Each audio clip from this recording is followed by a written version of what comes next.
CIST, un procès auquel on aurait aimé ne jamais assister. En janvier 2019, l'ancien joueur de FC Nantes, Emiliano Sala, tout juste transféré dans le club de Cardiff, perdait la vie en pleine mer pendant un trajet en avion. Plus de 2 ans après les faits, le procès s'est ouvert au pays de Galles lundi dernier pour enfin faire la lumière sur ce drame. Sur le banc des accusés, on retrouve un certain David Henderson, 67 ans, présenté comme l'opérateur de l'avion qui s'est abîmé dans la Manche.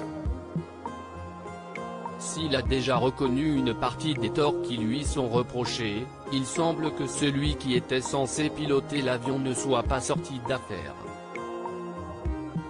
Aux côtés d'Emiliano Sala à bord du Pipe Malibu, CIST, finalement le pilote David Ibbotson qui prend place, mais à en croire les révélations du propriétaire de l'avion, il n'aurait certainement pas dû se trouver là.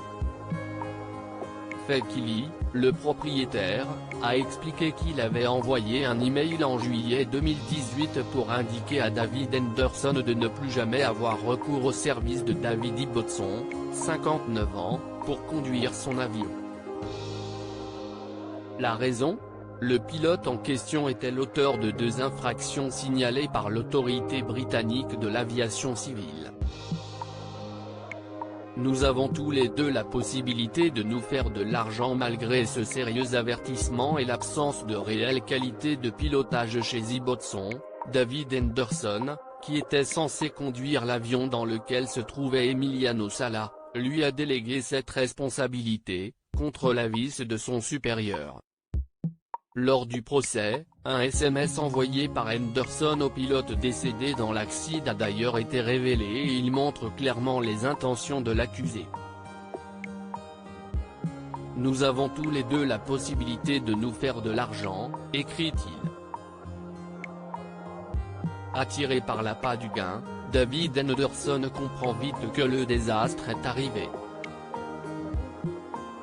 Il écrit alors un texto à David Smith, un technicien qui s'occupe de la maintenance du Pipe Malibu, ne dit rien à personne.